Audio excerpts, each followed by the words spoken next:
And we're live on Book Chat Live. And today we have Sam R. Morris. He's so Hello. great that he's got a middle initial. So welcome to the show, Sam. Thanks. Good to see So, you, Tim. yeah. So you are, as it says on your thing, author of Alex Through the G-Hole Glass. That's it, yeah.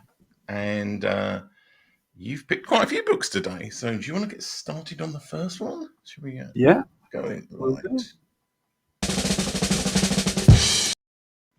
The Last Battle by C.S. Lewis. So is this one of the Narnia books?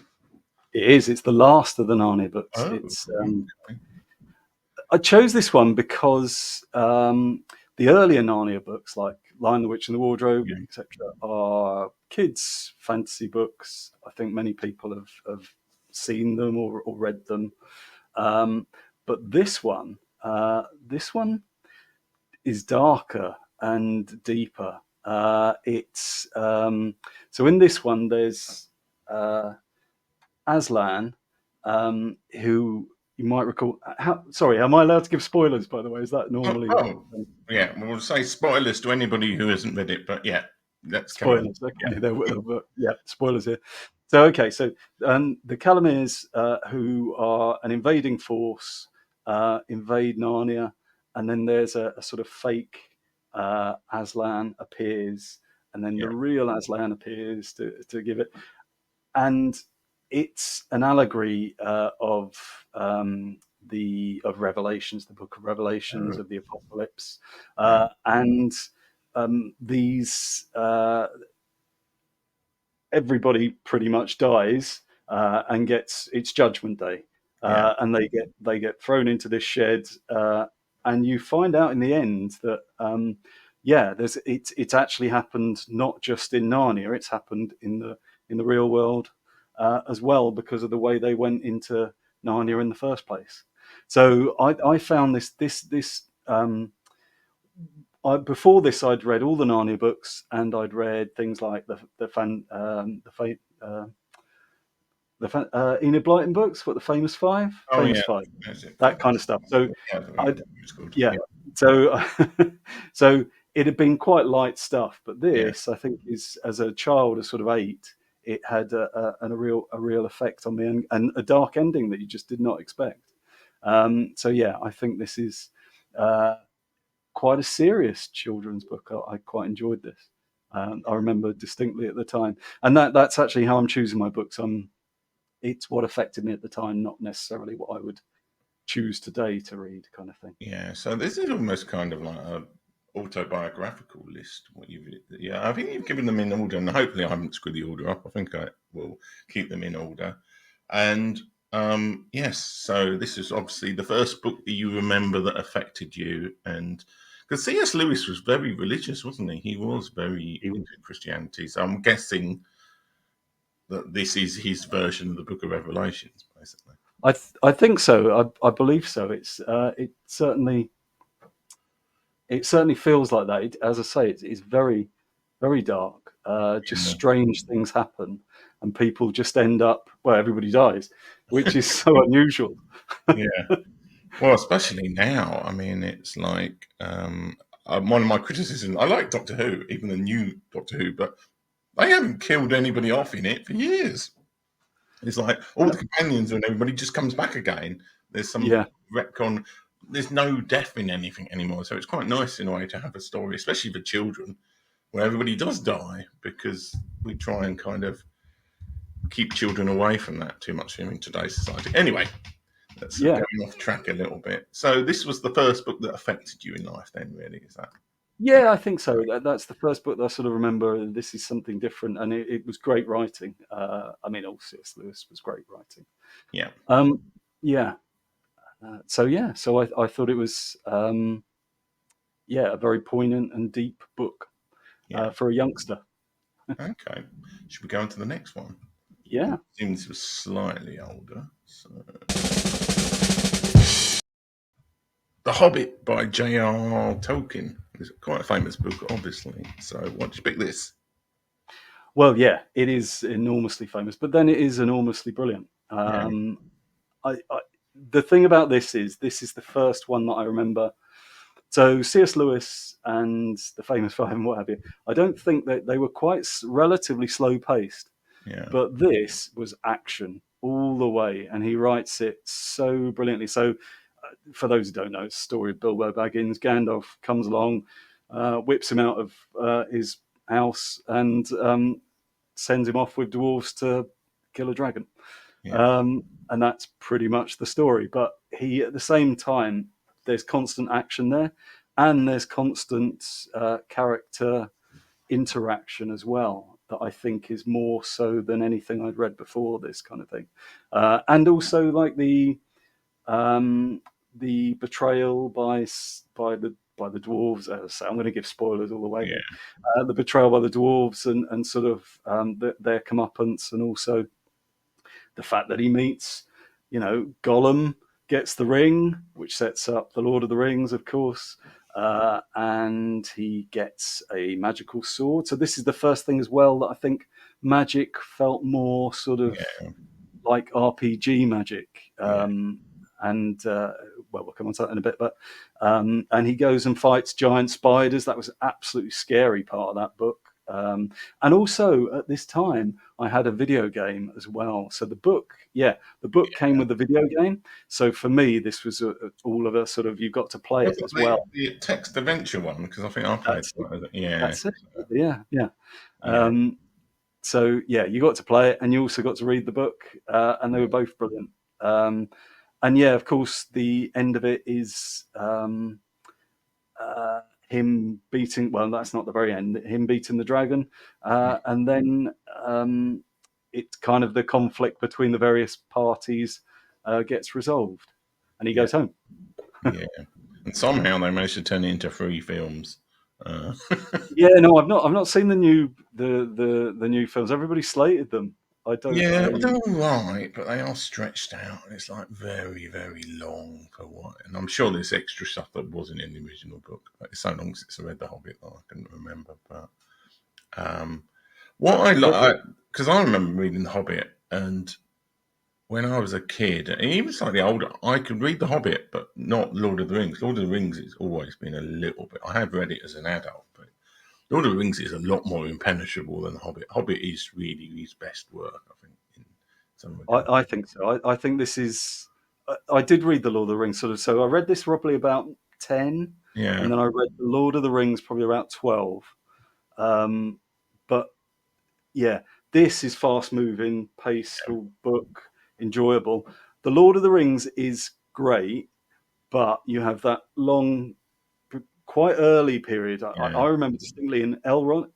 Is it Elrond where the Elvish yeah. place? I think it's. Not a lot Um, happens for long parts of that's the. right, for about 70 pages. Yeah, And as a child, you just kind of go, "Oh my god, when is this ever going to end?" And yeah. then obviously there's all sorts of other great stuff goes on in there, but it's I think this is just much faster paced, And much. do you know the interesting fact that he actually changed The Hobbit between when it was originally released and when he released Lord of the Rings to make more sense? No, I Because didn't know that. the original version, Gollum basically gives away the ring. He says like he's almost like a lesser character, and he's kind of like he just gives the ring away, almost as kind of a casual thing. But they've changed it in the newer version, so it makes sense in terms of Gollum not wanting to give up the ring because it wouldn't make any sense. So he just J.R.R. Tolkien just basically told the publishers to change it after he wrote Lord of the Rings to make it make more sense. So Very wise, very wise. I think with his key character, isn't he? He's yeah, and the key theme, isn't it? That yeah. be But careful what obviously, when he published the original The Hobbit, he wasn't thinking, "Oh, Gollum's going to be this crucial." So he was just somebody. I think in the original version, he's just kind of like almost the trickster sort of person. He just says, "Oh, you can have the ring if you want it," sort of thing. And it's much more of a giving it up. Where I think in the current version, it's all a big trick, and it is clear that Gollum wanted to keep the ring, and it's a much different kind of thing. Yeah, I didn't know that. Didn't know On that. well, I maybe hopefully I'm not peddling misinformation. Mm. I spread the odd urban myth by accident, but I'm pretty sure that's true. So anyway, after the show, I'll Google it and I can send it to you. All right. Whatever the dodgy source is, the New York Post says that he changed the book. Should we go on to the next book? Yep.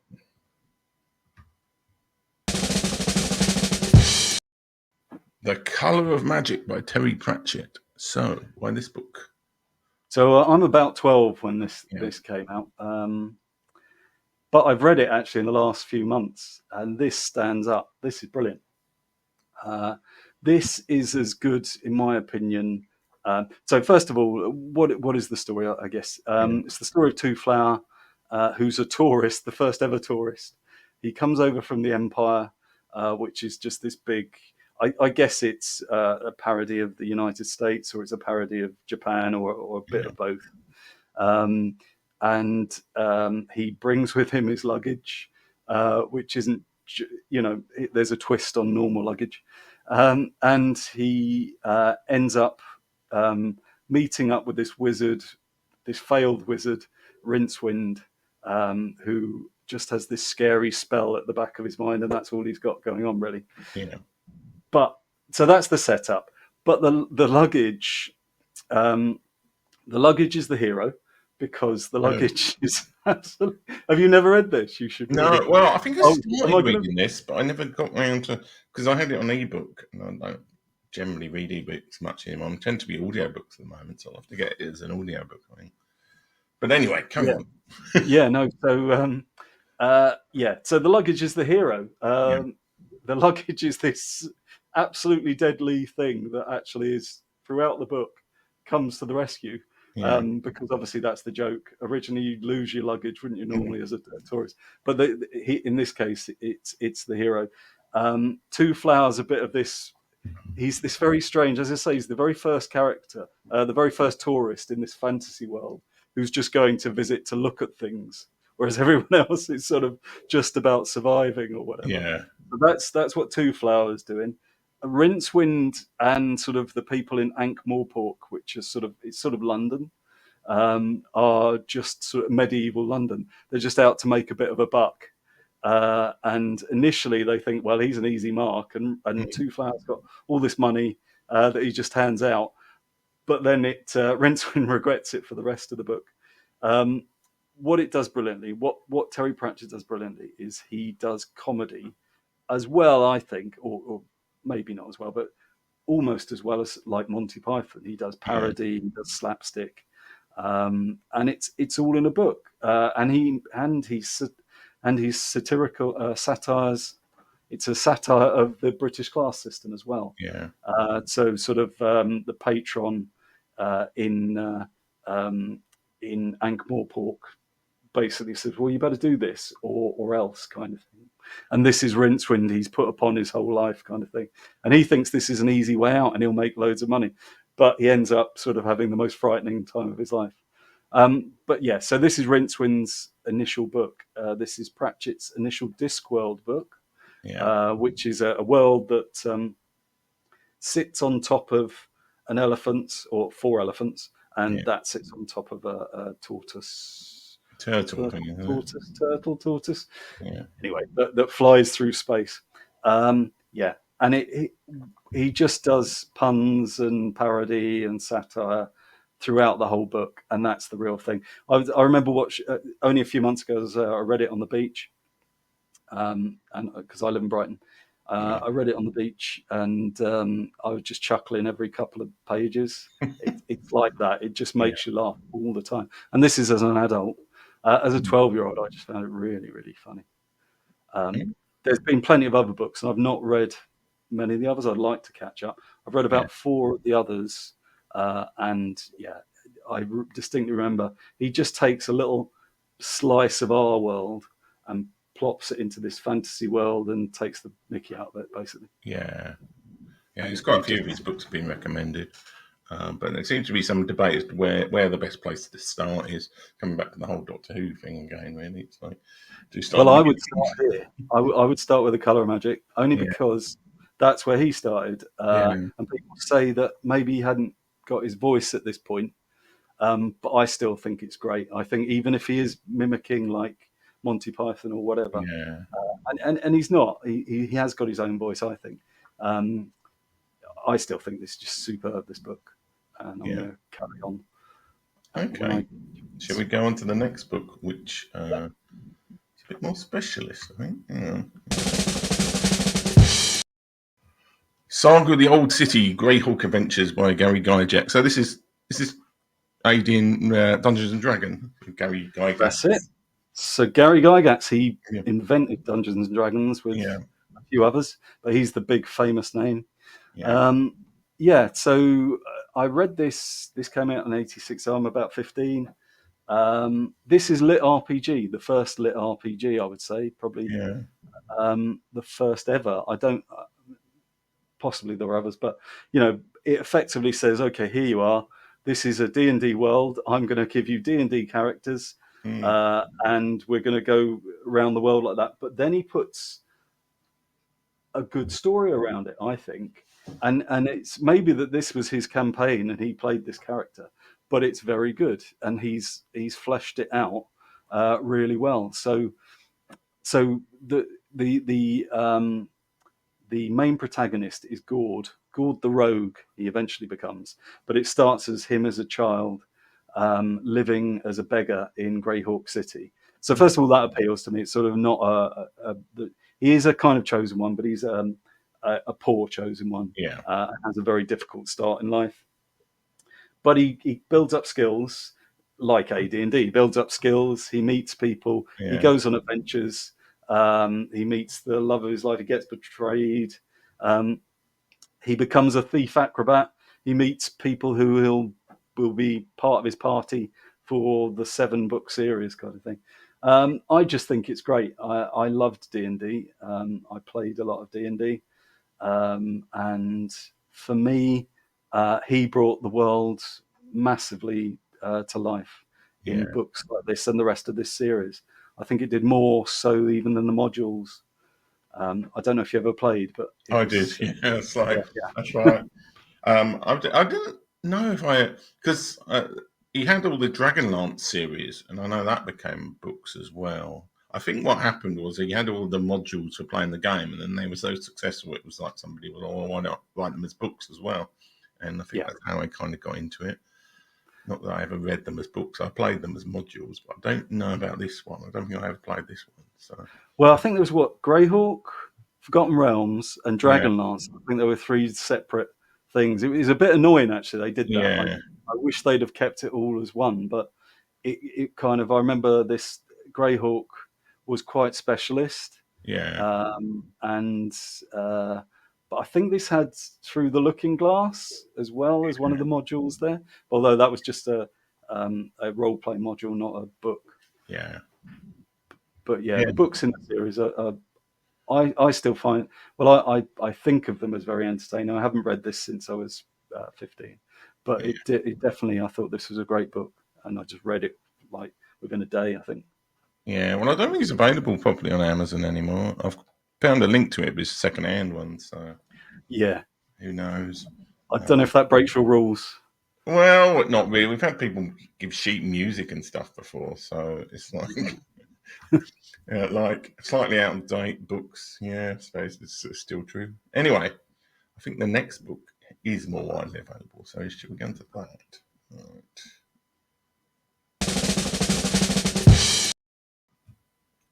And it's Dune by Frank Herbert. And I put the whole box set here because I didn't really know which version. So why Dune? It's like, well, why not? Dune, But, yeah. I think is one of the greatest books written. I think Dune Yeah. is.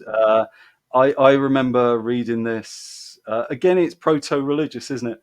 Yeah. And it's not that I'm particularly religious, but I was brought up in sort of that kind of went to a C of E school kind of thing. So it probably appeals for that reason. But it's such a great story. The whole idea of the spice and the whole world that he's built, and the fact it's 20,000 years into the future, and that he's gone sci-fi. His sci-fi, but his kind of a religious bent on it as well. And there's magic there, kind of thing as well. And yeah, the whole economy of the spice as well. I think that is such a I don't think I'd ever seen that in a plot before, using sort of that real world this is an absolute necessity for everybody, for the whole empire to run, kind of thing. And then the betrayal as well, I thought that was brilliantly done. And the way he then becomes, the chosen one, does his thing. Now, I think I only read the first and second book, actually. I should go back and read the lot. So I don't know I don't know the series as well as many other people, but I found this first book really brilliantly written. It was another one that you just like finish like that, because it's a massive page turner. The pace is superb. You just want to know what happens all the time. Yeah, I mean, it's well, certainly the films have done well. I need to watch the second film, actually. I only watched the first. There's a lot of like chopping books, things in the middle. I don't know how the new films relate to the books, or whether they're kind of taking liberties. So I just put the box set in because I wasn't sure whether you were talking about the first. You think you were genuinely talking about the first book rather than the I was genuinely talking about the first book, yeah. So because I don't know the series like lots of people do. I just know up to the end of the second book, I think I read. And then for some reason I didn't. I can't remember what it was. I think probably lack of money at this point. And doing other things, probably going out beering or something. At the time.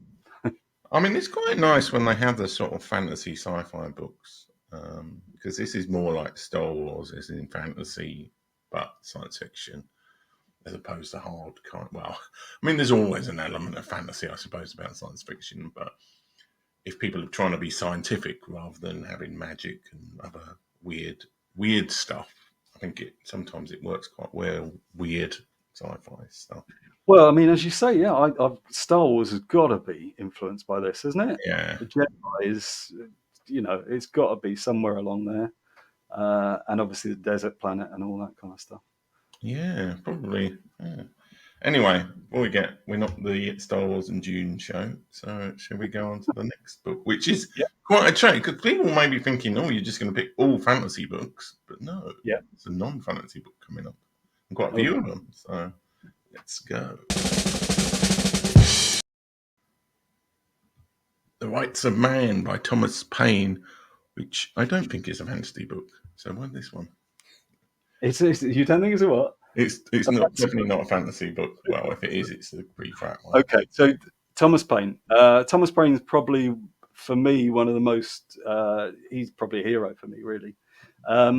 Thomas Paine was born in Thetford in about 1750, something like that. Yeah. He, in fact, earlier than that. He moved down to Lewis, and then he went in loads of debating clubs, met Benjamin Franklin, went over to the United States, wrote a book called Common Sense, and was a journalist. And basically, his writing and obviously all the other effort led to the United States being formed. And then he was in the Constitutional Convention, and he invented pretty much, he made the argument for democracy. Before him, democracy was probably quite a rude word to say to people. They thought it was just a joke kind of thing. So he gave common people, and he was a common person, he gave them rights, he gave them democracy. This was Thomas Paine. And the rights of man. Later on, he later on went to the French Revolution, and became what's the word? He became, it's not an MP, but he became a representative in the Parliament in France at the time, in the dangerous time, and he nearly died twice actually. But he wrote this book as a response to Edmund Burke's criticism of the French Revolution. Yeah. But this book, in its two parts, it says, okay, here's rights. Here's rights for you, me, and everybody. Here's the right to land, liberty, and the pursuit of happiness, that kind of thing. Before this, there weren't any rights, and pretty much, if you're a commoner, they could do whatever they like with you. Yes, there was common law, but he said, well, look, everybody should have the right to this. And that spread across for the last 200, 300 years. He also created the Constitution of the United States, or helped to create it, not on his Yeah, own, yeah, helped to create the Constitution, but wrote about how a constitution should look. He yeah, made the case for democracy rather than monarchy. He said the idea that you have a monarch, a hereditary monarch, is just ridiculous, because you wouldn't have a hereditary, I don't know, hereditary blacksmith just yeah, assuming that he would have all the skills, kind of thing. So he made that case. He made the case for the welfare state, the first one to make the case for the welfare state, and he made the case for abolishing slavery before, sort of 60 years before the British Empire did. yeah, So this book is effectively the modern world, uh, or you know, uh, as much as it was maybe 30 years ago. Maybe we're going further away yeah. from it now. But he kind of, this book and him kind of invented the modern world, I would argue, the way we live our lives, democracy, rights, all that kind of stuff. And so, So yeah, like, so this book is his encapsulation of all that then? yes. Because it's like, yeah, you said he wrote another book. So why did you put this book? Is this because this is the book that kind of first I stated think this all is, of these things? yeah, I think this is his most important work, Yeah, and he did it as I say, as a response. So he would be on the liberal side yeah, in that time period, and Edmund Burke was on the conservative side. They were both supporters, actually, of the American Revolution, but yeah, he actually also supported the French Revolution, although he at the same time wanted to moderate it. So all the terror and all that going on in France, he yeah, didn't support that, but he did support the idea of the revolution.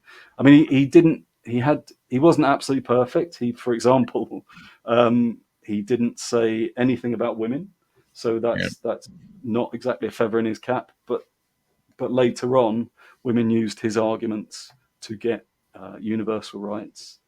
He also, his biggest failing was probably he supported Bonaparte. I think because what he wanted was a revolution in Britain, to come home again, probably. yeah.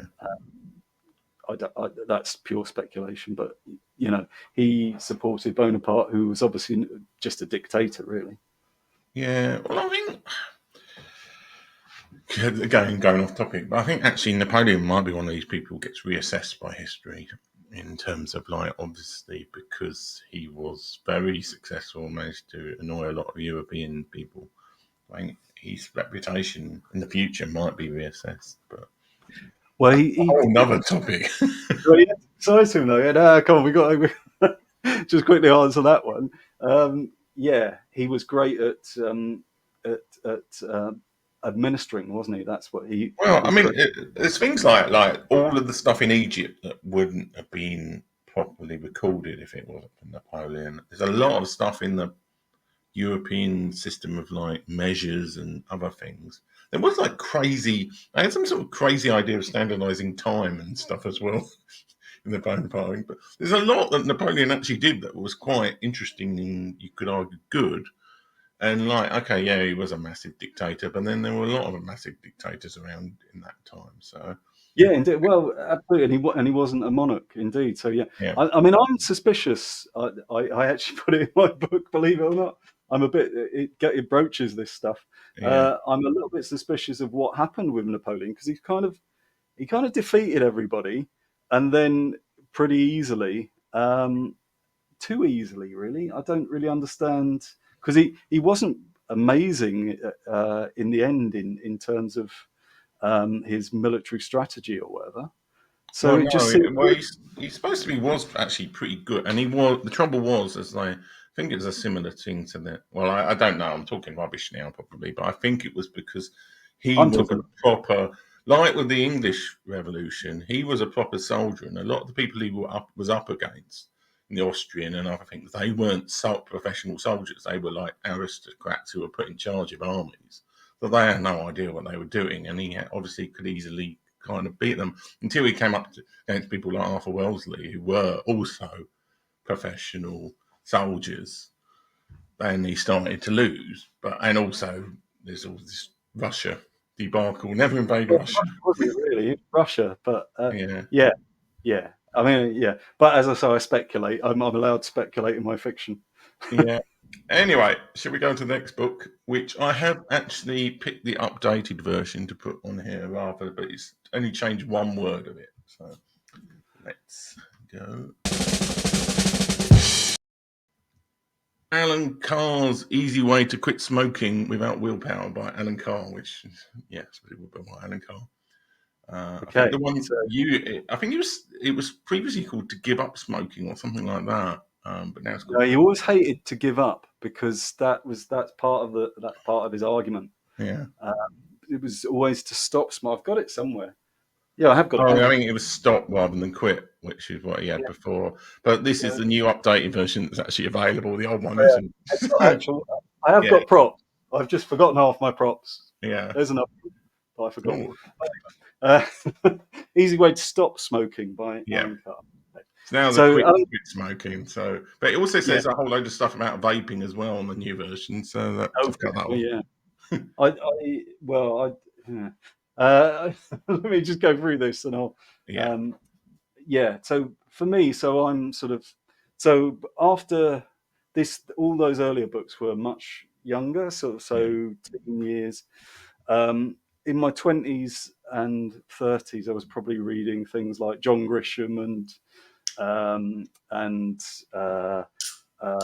Patterson and Michael Crichton and people yeah, like that.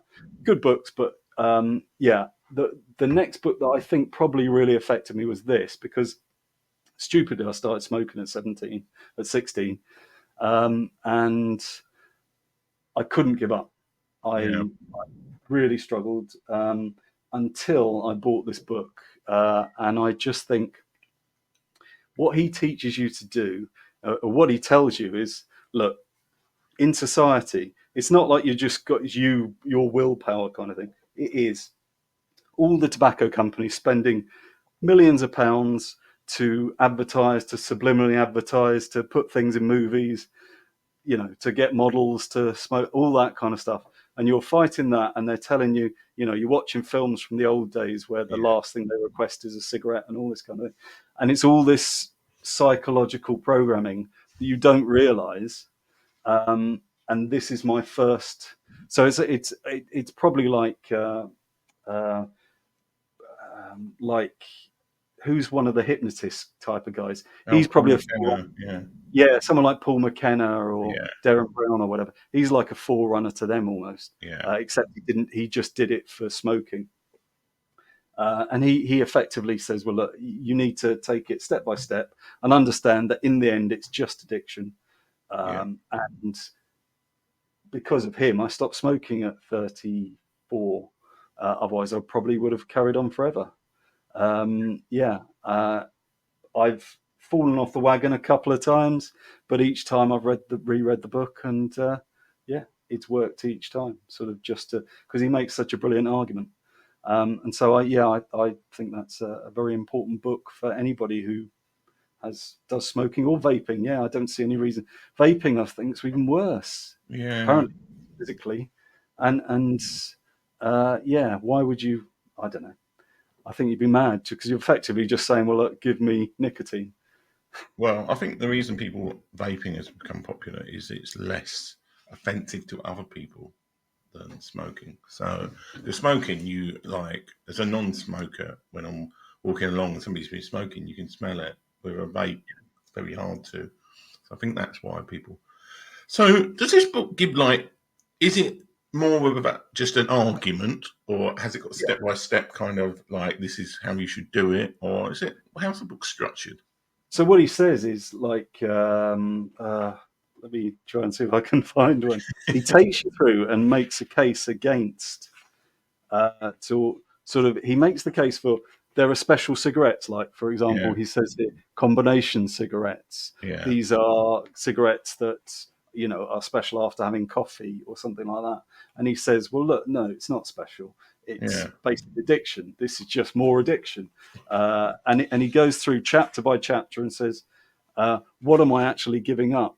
So, people would think, okay, I really enjoy my cigarette or whatever. And he takes you through and says, well, no, you're not really. You're addicted to nicotine. And he just basically reinforces it chapter after chapter after chapter. And obviously at this point, anyway, you've bought this book because you want to try and quit. So what he does is he gives you the psychological tools to try and do it. Now he says don't use substitutes, Yeah. so things like patches but I did use patches, and I felt that helped me, to be honest, as well. So that book plus patches, and that worked for me. If anybody is caught in the smoking trap, I suggest do that. Yeah. And I think, well, this may be not true, but I think it's the damage from smoking is curable with time. So the risk of lung cancer goes down quite considerably for you now because you've not been smoking for like 10, 15 years or whatever, it's 20 years. Um, so, yeah, it's really is important to give up smoking if you can. I think, yeah, for that reason, and also I don't think you can think as well. I don't Yeah. believe you can think as well. I think it stops you from fulfilling your potential in terms of maybe writing that book or whatever you're doing. Well, it's also stupidly expensive now, isn't it? It's like, Yeah, big time, really. It's like 20 quid or something for a I packet, know. wasn't it? It's like one cigarette a day, and you'd be like, oh, that's £5 or whatever. Yeah, totally. Okay, let's go on to the next book, which is not about smoking or health. It's not. How to Think Like a Roman Emperor, The Stoic Philosophy of Marcus Aurelius by Donald Robertson. So this is not about smoking, presumably. It's not, no. But it is psychological. So I know Stoicism. Andrew Tate or whatever's jumped on the bandwagon in the last few years. But Donald Robertson was about 10 years ago, this book was, and he's a psychologist, Yeah. but specializes, I think, in Stoicism. Now, I don't remember everything of this, but what I do remember is, first of all, this appealed to me because it's historical. So what it does is it takes you through the journey of Marcus Aurelius, who was this Roman emperor, who was a Stoic. He's not my favorite Stoic. There's a guy called Epictetus who was a slave, who was a more common man. Yeah. Marcus Aurelius arguably could have, although he did choose to become a good emperor. He wasn't Nero or whatever, so he Hmm. did choose to do this. To be fair, but at the same time, someone like Epictetus is more probably relatable. Nevertheless, we've got lots of writings from Marcus Aurelius, his meditations specifically, and also obviously all history as well. So Donald Robertson's taken his historical journey and said, well, look, here's where you might be able to use Stoic techniques, or where he might have used Stoic techniques, and you could as well use Stoic techniques. So Stoicism at heart, it says, know the difference between what you can and can't control. And it says, in the end, the only thing you can control, because your body might give out, you can't control anyone else around you, you can't control nature. The only thing you can control possibly is your thoughts. Yeah. And effectively, Donald Robertson takes you through ways he thought Marcus Aurelius might have controlled his thoughts. So, if, for example, um, he'd suffered a big defeat, or if in our lives we'd lost our job or whatever, um, he would say, look, use perspective, use the view from above, as in, this has happened to millions and millions of people over history. This has happened to millions and millions of people around the world. It will pass, and for you, it soon will pass as well. So effectively, he tries to get you in the mindset of think about that from that point of view. You can't control it. You're best off just accepting it and moving on, kind of thing. And he says maybe do it.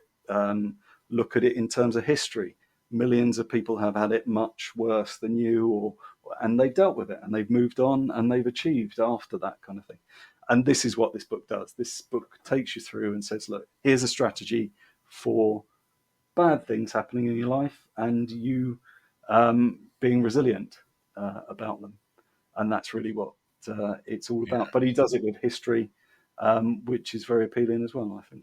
Yeah, I don't. I need to check when this was written because I know Ryan Holiday's written "The Obstacle Is the Way," but he has a habit of just rewriting other people's books in some ways, so it might be based on this. Yeah, I don't know what the date of this was, but it was probably 10 years ago at Oh least. yeah, it's probably earlier then. So yeah, but this whole Stoic thing, it keeps coming back every now and then, and I think it is a good way. Quite hard to actually do in practice, but it's quite a Oh good yeah, mentality to actually have to be. I think to properly be a Stoic is almost impossible, but Yeah. to use bits of it is probably, I think, essential. Actually, Oh yeah. No, if you can. you've got to kind of go, look, let's just think about this, Yeah. and yeah, Right. Shall we go on to the next book, which yeah. is changing topic again? Rethinking Narcissism: The Secret to Recognizing and Coping Narcissists by Dr. Craig Malkin.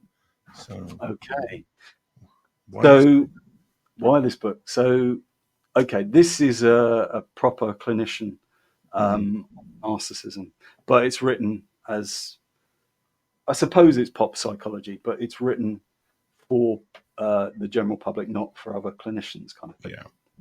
But he's done a bunch of research, and he's gone through the histories of lots of his patients here, and he's got this theory that says narcissism's a spectrum, and he also tells you how to identify narcissism, and how to identify different types of narcissism. Yeah.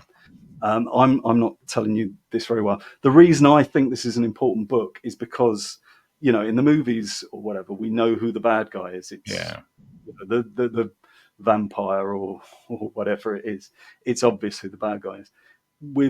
In real life, you have bad guys are, probably one of their main traits is narcissism. So I think this is an important book to understand what that will look like, why it happens, and if it's pathological, what you can kind of do about it. Yeah. Or even if it's not pathological, if it's just, because he says narcissism's a spectrum, and some narcissism's quite good, but if you go right up this end, and then they may lie, cheat, steal, manipulate, Yeah. kind of thing. And it basically teaches you who to watch out for, effectively, I would say. So I think it's a must book from that point of view. You kind of can look out for possible signs and make sure, because if you get caught with a narcissist, especially in a relationship, it can be absolutely devastating for your psyche. Kind of thing. I think it's important to at least get knowledge on this. He takes you through the various types as well. Grandiose, which is like haughty. Donald Trump, basically. Yeah, basically, Donald Trump. He actually says Donald Trump.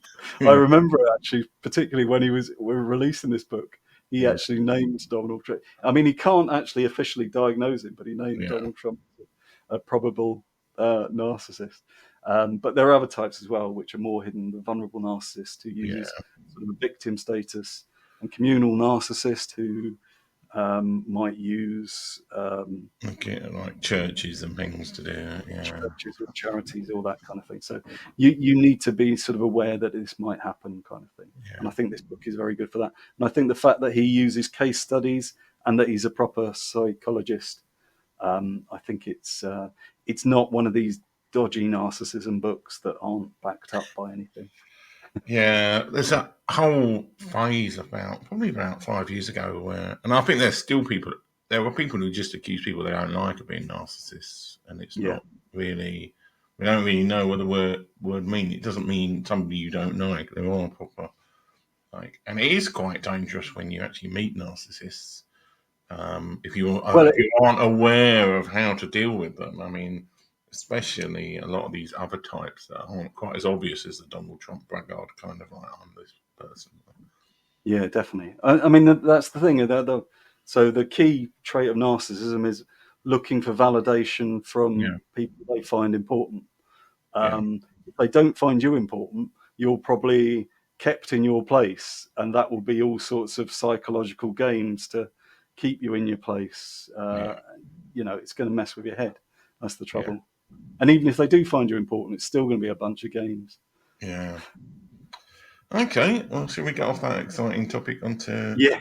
Uh, Sorry, so, half of my books are quite bleak. I appreciate that, but they. oh no! I mean, actually, I think in today's world, reading a decent book about narcissism is probably one of the most useful things people can do, because it's kind of like you can live happily thinking, oh, well, like narcissism isn't a problem, or thinking you know what it means, and then actually when you do find it, it's like, oh yes, it would have helped with dealing with this person. So usually bosses or romantic partners are the people where you get the most problems with narcissism, and sometimes there's not a lot you can do about it, but at least you can kind of be aware. I think if you've read a book like this, Even if you have to break contact.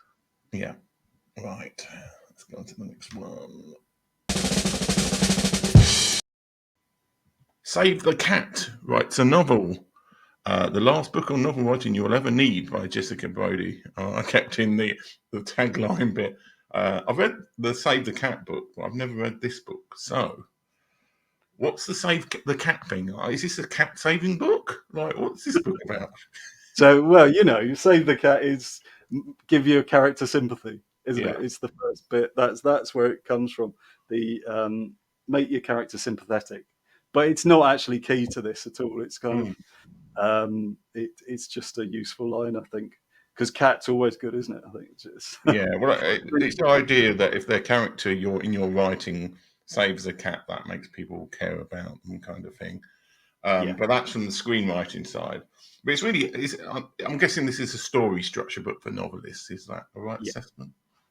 It's basically the same. Yeah. I believe. Actually, I've not read. So I believe I've not read the screenwriting Oh, version, okay. Yeah. but I've seen it on the internet, Yeah. various parts of it, and I know she's derived from that. Um, so for me, so I've written one novel, Yeah.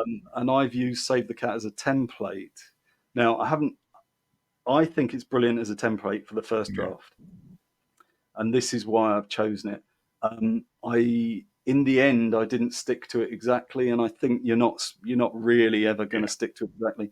You kind of want to make your story fit uh, your story, and then but this template helps you at times when you sort of because what Save the Cat does is it says here's 15 beats, Mm. here's 15 things that you probably should hit that are well known, that are done in story after story after story, successful story after story after story, Yeah. and people are familiar with them, and they find that story type rewarding.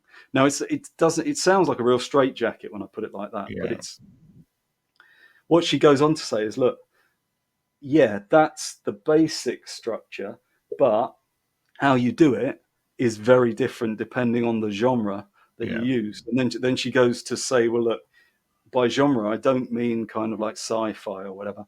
I mean maybe it's a buddy movie, or maybe it's a rom-com kind of thing. But it's more sort of archetypal stories, I would say. And she says, well, look, okay, you try and hit these beats in these archetypal stories, and you'll get a more successful story than if you just try and write it, if you just try and pants it. And that's effectively what she's saying. Build it up, and then you sort of what kind of things to hit if it fits in your story. Yeah. And then she goes and says, well, look, here's uh, many examples of how this has happened in this particular book or this particular film, and she takes you through all that, and at the end also teaches you how to write synopsis, Mm. teaches how to write a tagline, and I think she just does it in a brilliant way. She demonstrates the effectiveness of it, and says, look, this is what people kind of expect anyway, and you make a better story. Now then, if or at least you make a story with a skeleton. Yeah. And then your writing style and your whatever you're doing. So in my case, for example, I put loads of comedy around it. I put loads of satire around it, and I turn it into my version. And I don't particularly stick with any of her genres, and I don't stick with all the beats either. I Yeah. kind of yeah. But I used it originally because it helped me get as a novice writer to get beyond. The intimidating thing of 85,000 words. Oh my God. Yeah. So Yeah. has it got different plots for different genres then? Right. So does it say like, Yeah. oh, She, yeah, if I recall, she kind of, so it's been a few months since I read this as well. yeah, But if I recall, she basically says, well, look, here's an archetypal, the beats remain the same, yeah, but it's how you execute the beats. yeah, Uh, it depends differently on genre. So how you would do it in a buddy movie, the inciting incident, actually the inciting incident is probably going to be the yeah, same, but maybe the Dark Night of the Soul or whatever will look slightly differently, will look very differently in a rom-com yeah, to a thriller or something like that. yeah. So effectively, yes, she says this is more how you would do it in this kind of Okay. archetypal story. Well, that's useful because I Yeah, don't think the original really gives much variation. It's just like this is the story structure you should use. Um, but I think it was it's even longer since I've read the original Save the Cat books. So I can't really necessarily remember, but I do remember it was one of the better script writing books I read years ago. So, anyway, let's go on to the next book, which is very different again. So, The Trial by Frank Kafka. So Kafkaesque is a well known verb. So why this book? yeah. Okay, the trial. I just think it's symptomatic of the time he was living in and probably the time since as well. Mm, And it fits now.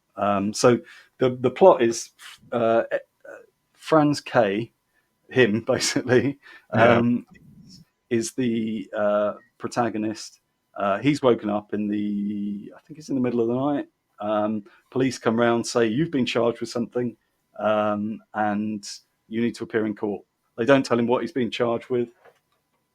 And he goes to court, and the court doesn't tell him what he's been charged with. And he says, this is outrageous. And they say, well, okay, off you go. Come back again.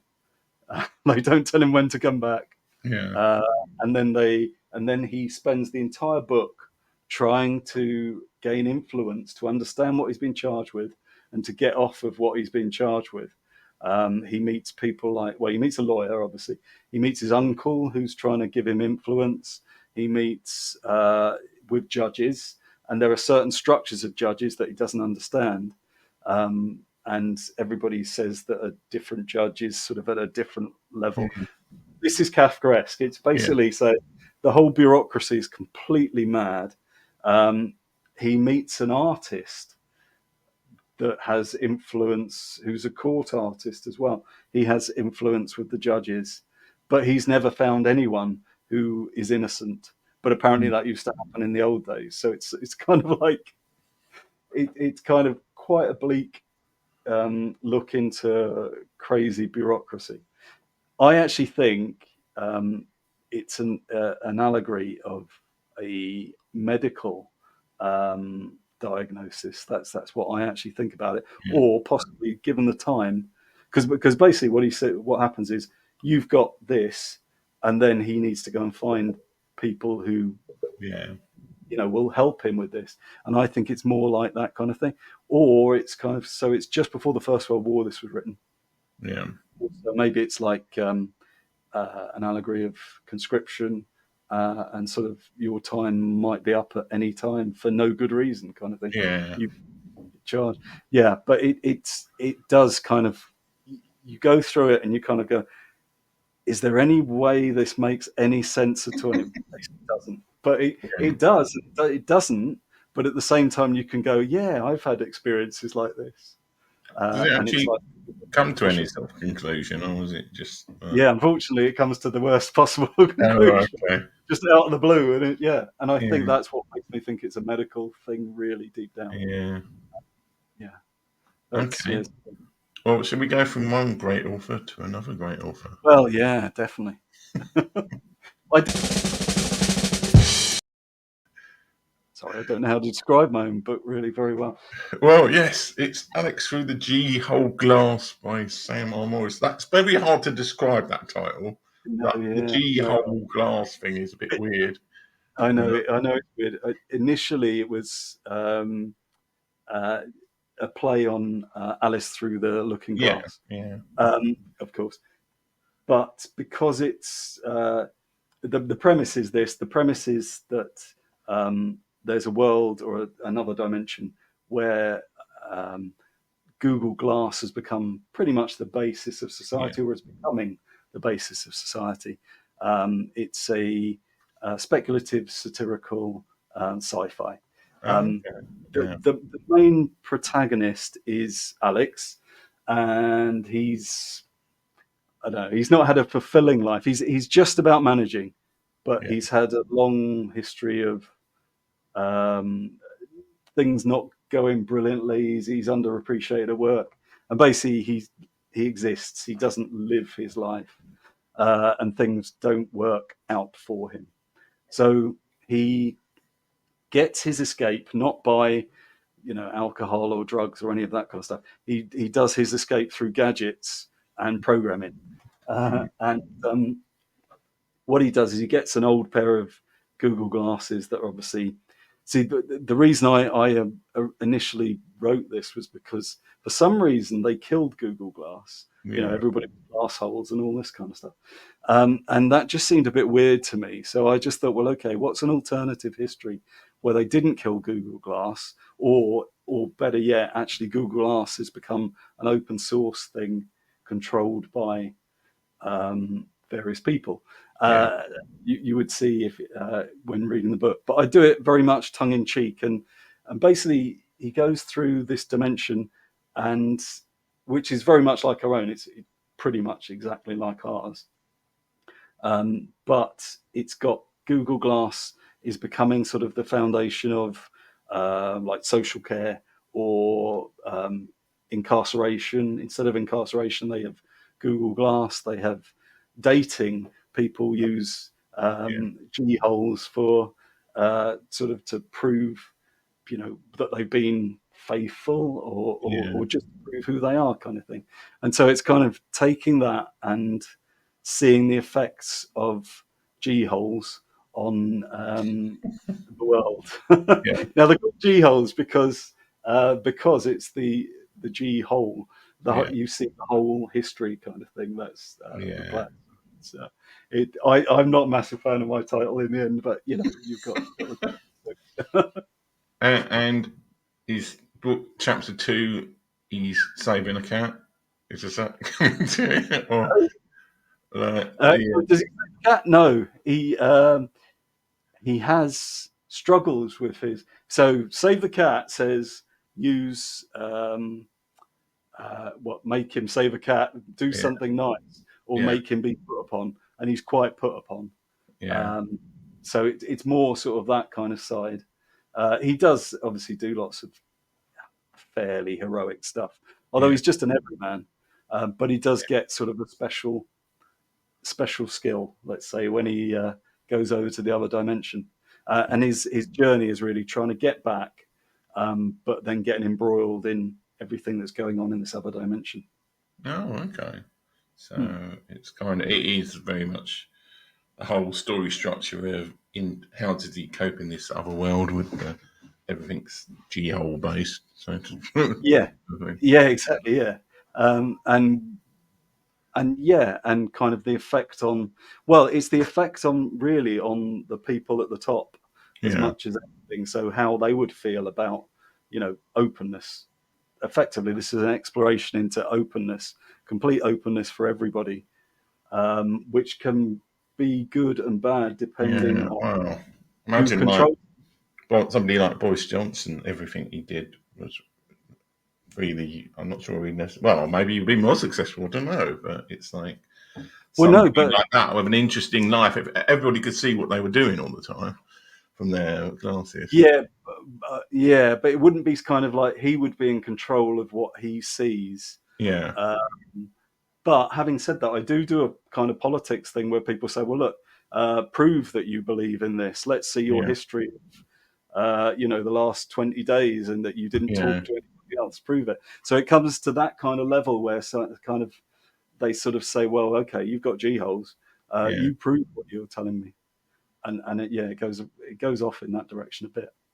Yeah, so it's not so much like everything's recorded, it's like what they can choose to kind of release, but it's like, People choose to have them, yeah, but there's an advantage to having them. yeah, And there's a job advantage as well to a certain extent. But yeah, no, people think, well, spoilers, yeah, people think they're quite a good thing yeah. in largely, but not everybody. Yeah, so it sounds like a little bit, and there might be an element of comment on social media as well on there in terms of influence. Is that probably a right assumption? Or Yeah, fair enough, but it's yes, bigger than that, I would say. yeah, So it's more. It becomes, well, okay, I know exactly what you've been doing, saying, kind of. Well, I don't know, but if you choose to trust me with that, I yeah, can see that, and vice versa, kind of thing, and yeah, then it builds trust in that way. And you've got, because that would take forever, you've got AIs that go in and see what yeah, happens, kind of thing, rather than okay, you first. Yeah. yeah. Okay, well, that's the end of all the books. I have two questions I ask everybody at the end of the show. Okay. Uh, the first one is I used to ask if you had to pick one of these books to recommend to somebody, which one would it be? But now I've upgraded the question. Oh, right. To like, what would be your kind of flow chart decision making process in your head in terms of if you met somebody and you had to give them one of these books, what questions would you ask? What sort of things would you ask the person to decide which book to give them, and where would they end up in effect? Oh God, that's a real tough question. I I guess I would try, and because I think the self-help books are Yeah, probably the most important books I could give here.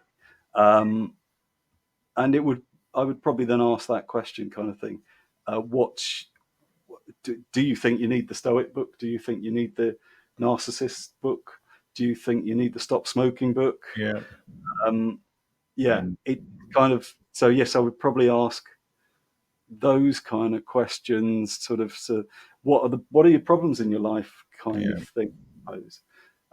If I was to go back to your old way, though, I'd probably go for the narcissism one. I think Oh, most of okay. Yeah.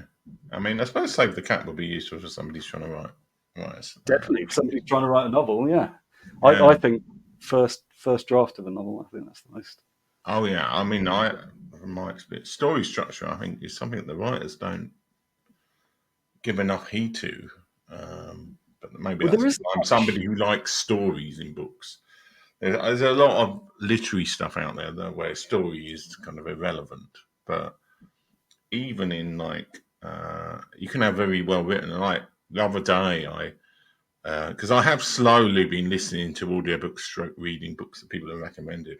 I got around to listening to the Alchemist by Paulo Coelho. I think it's a Paulo Coelho. I can't remember. I'm not sure, which is fantastically well written, but it also has a story in it, and it's quite short as well. I listened to it all continuously, like the other day, in like 5 hours, double speed. And when a really well written poetic book has a story, it makes such a big difference. There's too many people who just write books and there's no storyline at all. So Yeah, incoherent. I've vaguely heard of that. I don't know what that's all about. Actually, the Alchemist. Well, well. I'm doing like I would refer you back to the person who recommended on show one. I think this is how far back my backlog is. Uh, Actually, no, it wasn't show one. It was later than that.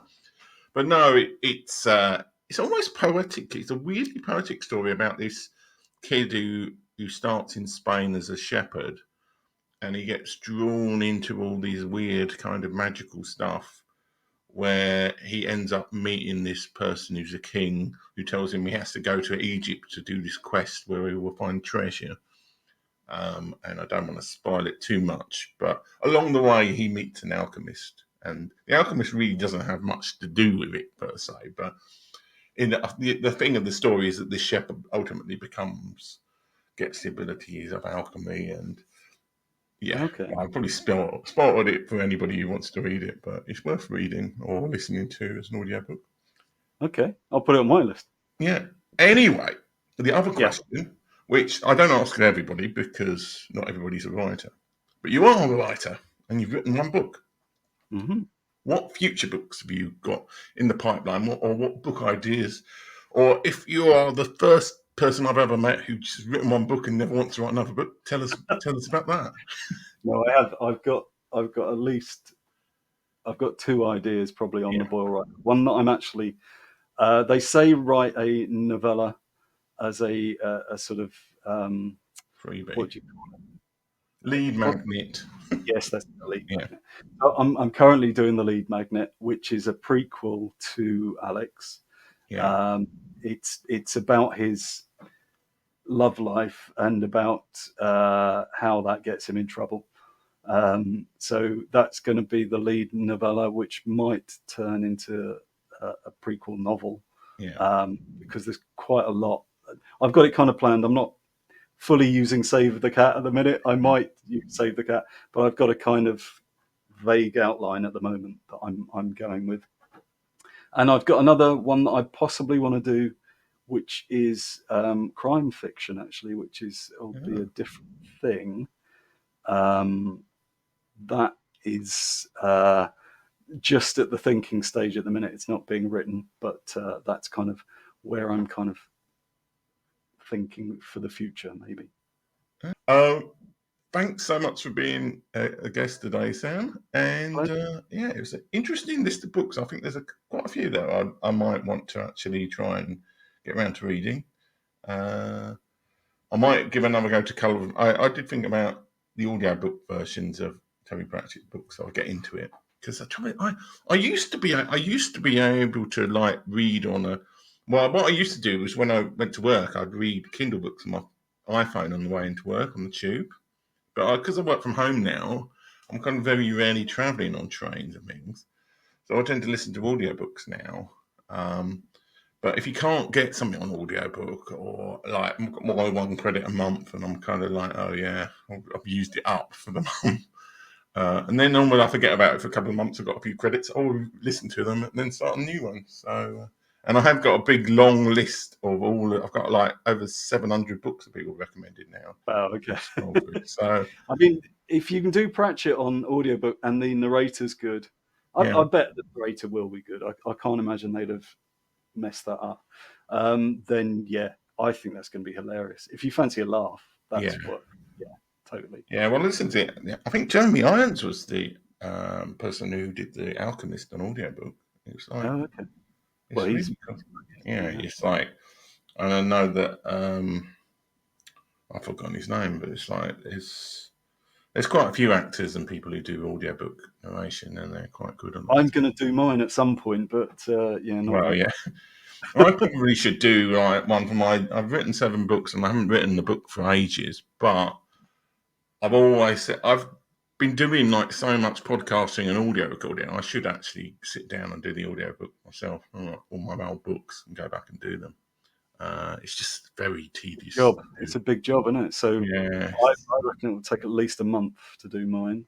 yeah. If I Well, the don't, problem is like you do get.